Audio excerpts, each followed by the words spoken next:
vereador vota num projeto e a questão não está naquele projeto. Ele votou contra aquele projeto porque ele está brigando com o prefeito por causa de uma questão na subprefeitura de Hermelino Matarazzo. Complexo. Vamos voltar para o orçamento? Eduardo. Duas, na verdade. O seu voto, nesse caso, não votando no Agnaldo Timóteo, só quebraria a harmonia ou faria a diferença? Outra coisa, acordo, a palavra acordo, parece que nos leva a fisiologismo. Mas tem a reunião dos líderes, né, antes da... Falta, às vezes, as pessoas saberem que o acordo é uma palavra normal, que é algo normal que tem que se fazer. Eu queria entender um pouquinho do orçamento participativo que vem lá da subprefeitura, da secretaria. Quando chega aqui, como que o orçamento aqui é curto e tem que cortar? Como que funciona? A gente vai chegar lá. Sobre acordo.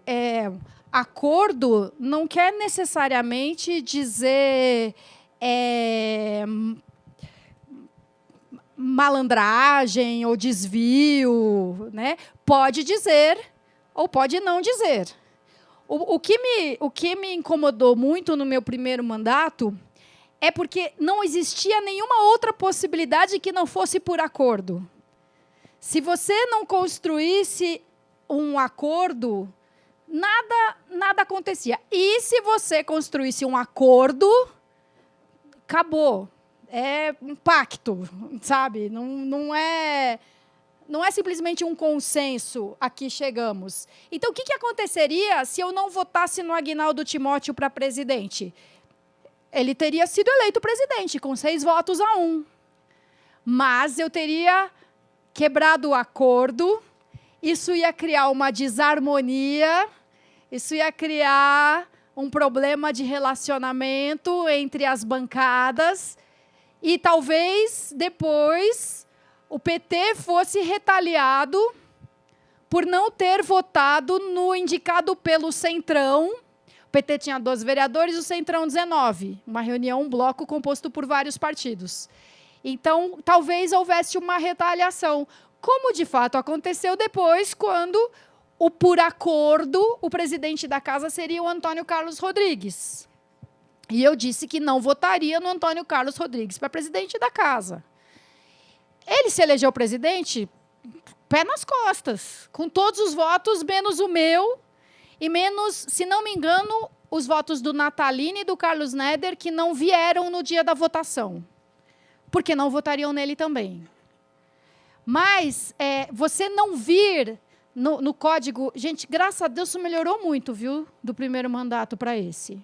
As coisas eram muito mais conduzidas desse jeito, assim, sabe, dos pactos, né, que não permitem nenhum tipo de dissenso, de divergência. Melhorou muito, melhorou muito. Mas, naquela época, compreendia-se assim, se você não quer votar, então não vem. Então não vem, sabe por quê? Porque aí o resultado é uma eleição por unanimidade. E eu quis vir, me aconselharam a não vir. De verdade, de verdade. Por que você vai fazer isso? O que você vai ganhar com isso? Primeiro, me convencendo, vota nele. Seu partido decidiu, tem acordo, vota nele. Eu disse, gente, como é que eu posso votar? Por que isso é tão absurdo? Eu não votar em alguém? Isso devia ser a coisa mais normal do mundo. A gente está aqui para votar contra, a favor, sim, não, abstenção. Mas era um drama. Primeiro, as pessoas tentando me convencer desesperadamente a votar nele. Eu disse, gente, é normal não votar. E depois me convencendo, tentando me convencer de todas as maneiras a não vir no dia. E eu falei assim, tá, e aí como é que eu digo lá? Pensa no meu eleitor. Eu faltei na eleição da mesa. Foi só um pequeno dia, pouco importante. Então, eu vim e eu não votei no presidente. Aí, o que acontece? Não é mais unanimidade. Com 52 votos favoráveis e uma abstenção. isso macula, sabe? E o resultado disso, ele perdeu a eleição? Claro que não, mas foi represália dali em diante. O presidente chegou a anunciar em plenário, o projeto dela não vota. Aliás, no mesmo terminou a eleição, ele desceu da mesa, cumprimentos, fotos, tudo, e aí falou assim, eu vou acabar com você. Na frente de todo mundo. Isso, assim, me avisaram no meu primeira reunião aqui na Câmara. Tem uma palavra muito importante aqui, que é acordo. Então, o acordo, e só tinha um acordo possível, por unanimidade. Isso melhorou muito. Melhorou muito. Hoje em dia, é muito comum haver divergência na casa entre os vereadores. Olha que coisa incrível. É muito comum, natural, compreendido, aceito, que haja divergências entre os vereadores quanto às propostas uns dos outros. Muito bem. Comissão de Finanças, 9 membros. Chega lá o projeto de lei orçamentária, o presidente da comissão designa um relator. Então, a Simone agora é a relatora do orçamento. O que acontece? Ela é a responsável por analisar o texto mandado pelo Executivo, considerando, ele está de acordo com o plano plurianual? Esse orçamento, ele está respeitando o plano de metas do prefeito? Porque se o prefeito diz que vai entregar 2.000 moradias em 2019, e aqui no orçamento ele colocou R$ 1.000 para moradia, ué, está errado. Então, o relator tem essa responsabilidade de fazer uma análise super aprofundada do orçamento e de receber contribuições dos outros vereadores, principalmente os membros da comissão, mas os outros vereadores da casa, nesse momento, podem procurar o relator da lei orçamentária anual e dizer, vereador, o senhor viu que ali no meio ambiente o prefeito colocou uma verba ridícula para a manutenção dos parques municipais. O senhor vai modificar isso agora no seu relatório, não vai? Então, ele acolhe as contribuições feitas em audiências públicas, feitas por outros vereadores, e ele apresenta o seu relatório. Ele é o relator, ele apresenta o relatório. Ele fala assim, olha, é o seguinte, eu olhei aqui o projeto do Executivo, e o que ele está prevendo para habitação não dá nem para o cheiro. Ao mesmo tempo, ele colocou uma verba aqui para recapeamento de avenidas. Imagina, é muito. A gente precisa mais fazer moradias do que recapear avenidas, então eu remanejei aqui, ali, pronto. Esse é o meu relatório. Aí esse relatório é votado na Comissão de Finanças. De quantos votos ele precisa para seguir adiante? 5. Se tiver 5 votos favoráveis, ele já pode ser apreciado pelo plenário. Aí o plenário aprova, desaprova. Aí, depois que for aprovado no plenário, abre-se um espaço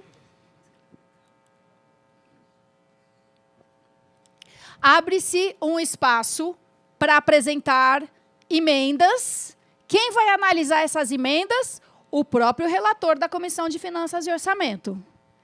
Então, depois que ele analisa todas as emendas, as audiências públicas, todas as contribuições, por e-mail, pessoalmente, ele faz um novo parecer. Esse novo parecer é apreciado de novo na Comissão de Finanças e Orçamento e, depois disso, finalmente, vai para a segunda votação em plenário. Ainda temos muitos slides pela frente. 5 minutos de pausa para levantar, tomar água, banheiro, acordar e voltar? Valendo.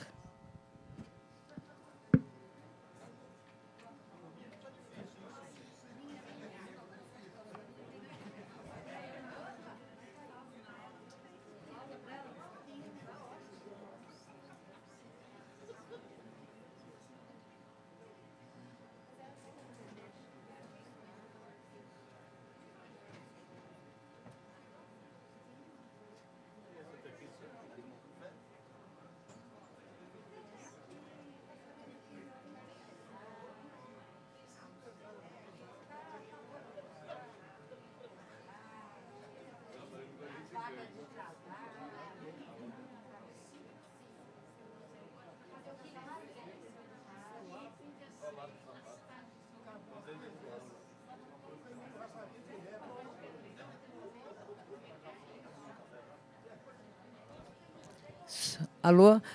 Só um aviso, tem uma lista de presença passando. Quem não assinou, por favor, tá bom? Obrigada. Não assinou a lista?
Sites lá.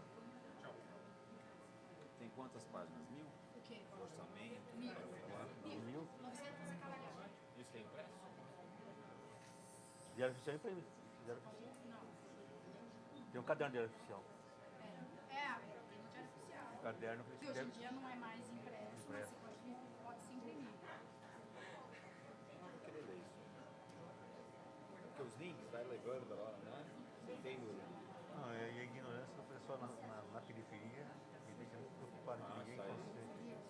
Não, mas lá é a coisa. Do vereador, do acordo exemplo civil do acordo com o café, dá um exemplo.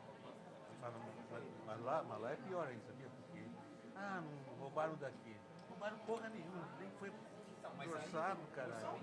Não está vinculado ao plano trienal, já não está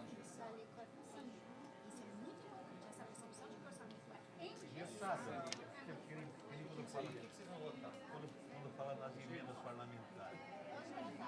É o mesmo argumento. Separa um pedacinho para poder fazer um agrado, caralho.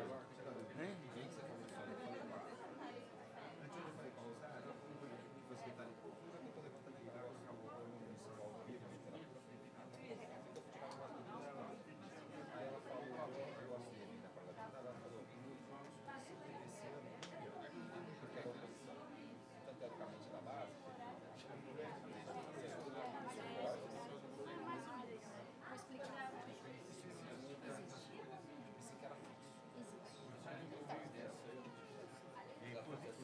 É impositiva, né? É impositiva também.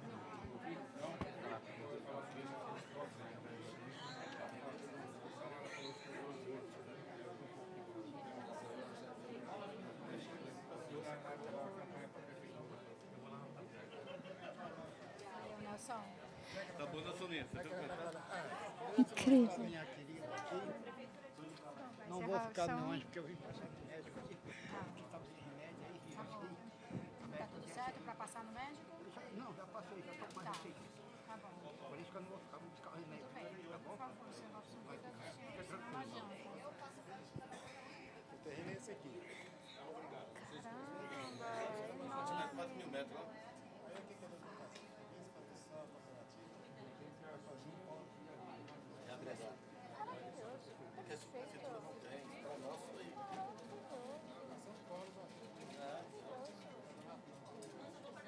reciclagem.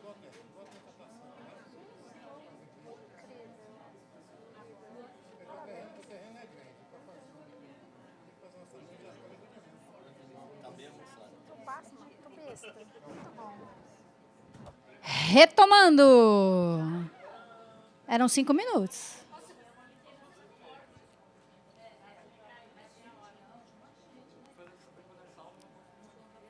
Né?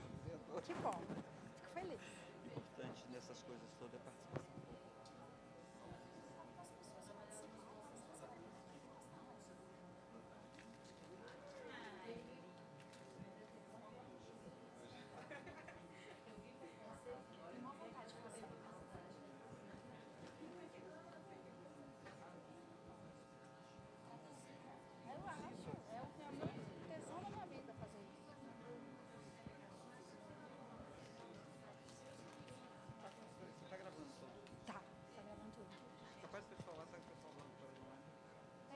acho que a gente pediu. Legal. Retomando. Hoje tem café? Café tem? Só um pouquinho.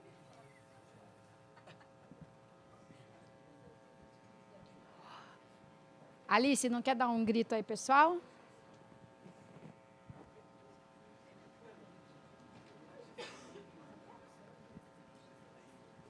Planejamento do prefeito, que vem do plano de metas. É ali que você pode começar a pensar em pendurar os...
O orçamento, portanto, é uma peça de planejamento, é uma tentativa de planejamento em que a gente estima a receita e prevê as despesas.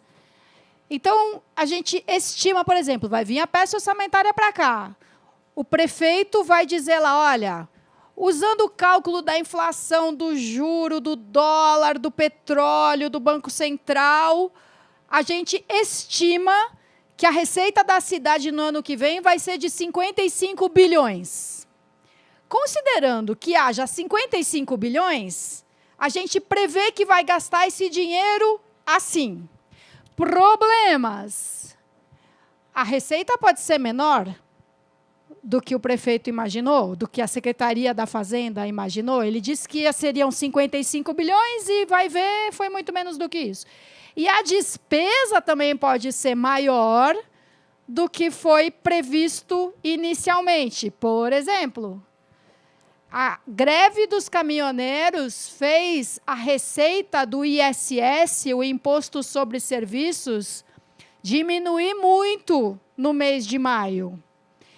Então, já tem esse problema. É uma previsão. A gente calcula na nossa vida. Bom, ano que vem, eu vou ter meu salário e vou pegar uns freelas e vou receber a restituição do imposto de renda, então eu vou viajar em setembro. Aí o que acontece? Não entra o freela, você perde o emprego e o dólar sobe e a passagem não tem como, pronto, danou-se o seu orçamento. O orçamento é uma previsão, é uma tentativa de prever. E, além de tudo, a tentativa pode ser mal feita.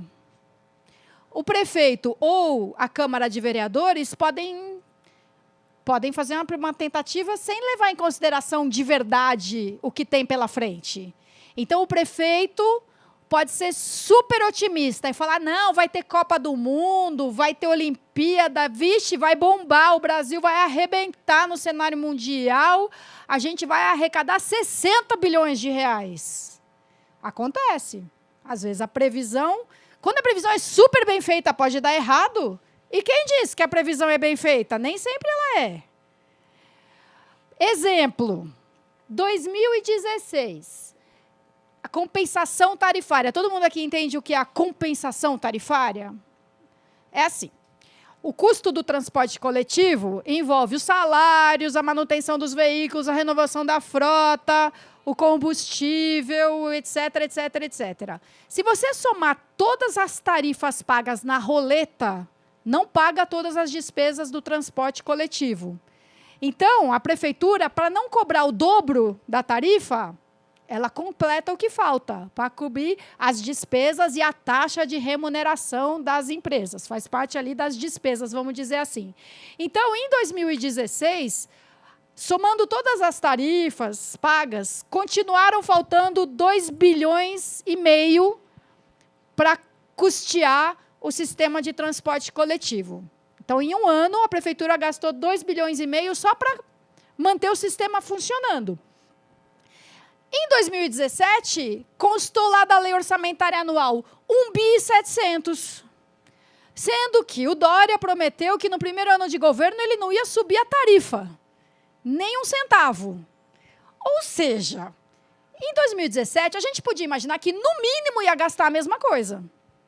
No mínimo. Mas não, o orçamento, a lei orçamentária anual, previa um subsídio muito menor para o ano de 2017. E aí, olha o que aconteceu. Esse aqui foi o primeiro quadrimestre.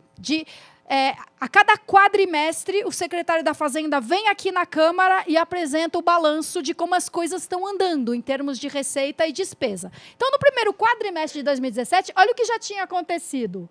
De janeiro a abril de 2013, a prefeitura gastou 370 milhões com subsídio. 2014, 459.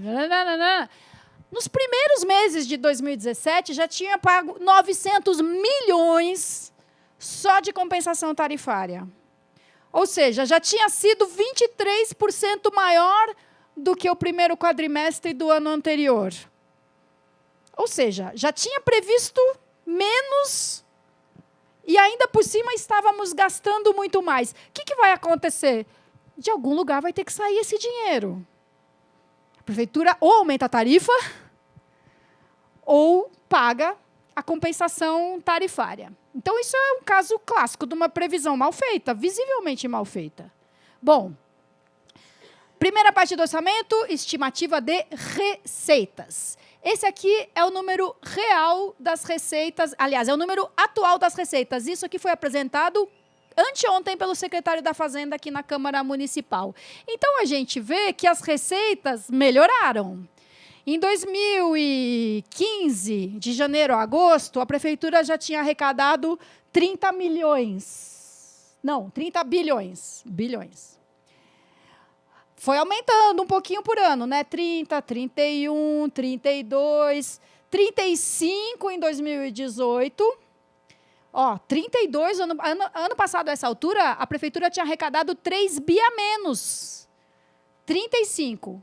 Em 2018, aliás, 32. Em 2018, já arrecadamos 35 bilhões 499 milhões. O que a lei orçamentária dizia? Que de janeiro a agosto, a gente já teria arrecadado 35 bi e 100. Portanto, nós estamos melhores. A previsão foi mais conservadora ou mais pessimista. A gente está com uma receita melhor do que o que tinha previsto na lei orçamentária anual. Qual que é o problema? A gente tem dois tipos básicos de receita: receitas correntes, receitas de capital. Receita corrente é o que a gente arrecada com impostos, com taxas, com contribuições, com transferências. Estou falando em termos bem rústicos, assim. Receita de capital é o que a gente consegue com os nossos investimentos. Porque o dinheiro, às vezes o pessoal fala assim, o dinheiro está parado no mercado financeiro. Não, o dinheiro está parado ou o dinheiro está no mercado financeiro. Bom, o dinheiro parado tem que estar aplicado no mercado financeiro. Porque dinheiro parado, tanto nosso quanto da prefeitura, se ficar só na conta parada, vai desvalorizando. Então, você deixa o dinheiro aplicado. E aí ele vai recebendo rendimentos. A prefeitura faz isso também.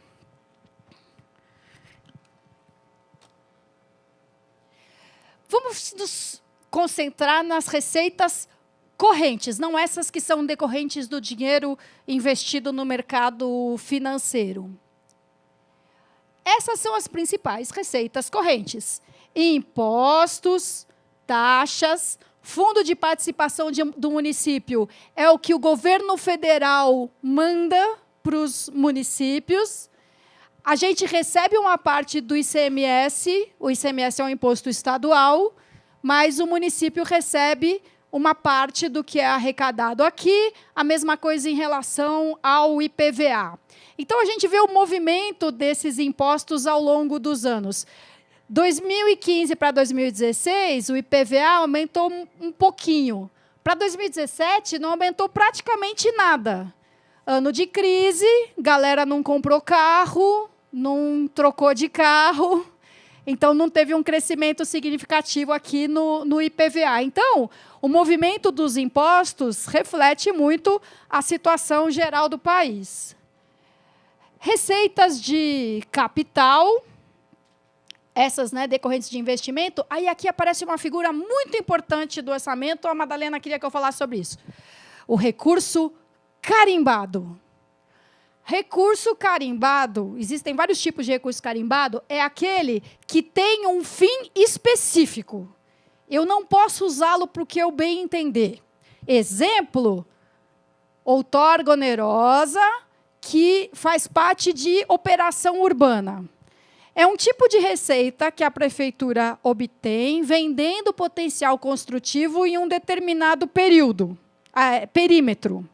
Então, o dinheiro que entrar da operação urbana só pode ser usado dentro daquele perímetro da operação urbana.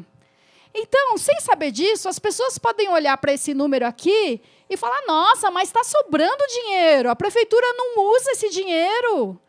Mas aquele dinheiro só pode ser usado para um fim específico. Então, é muito importante a gente saber disso também, para não enxergar um dinheiro onde ele, de fato, não existe.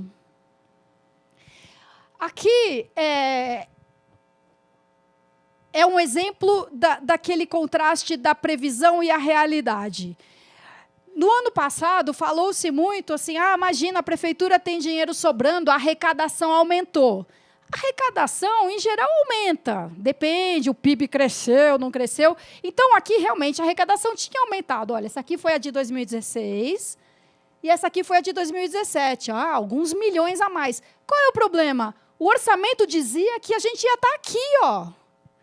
Então, o orçamento previu 22 milhões... Tudo bem, a gente passou de 16 para 17. E daí? Perto do que a gente previu gastar, ainda estão faltando 4 milhões. Então, a gente tem que dar um jeito de fechar as contas. Esse aqui já é... Não, esse aqui também é o número da evolução da receita, está vendo? Anos de crescimento, anos de estagnação... A receita não... Aliás, a receita em 2016 foi menor do que a receita de 2015. Imagina o impacto que isso tem. Em 2017, quando se fez a lei orçamentária anual, previram, eu acho que o município vai ter 54 bilhões. Olha quanto teve de receita. Porra, são bilhões a menos. Como é que a gente faz?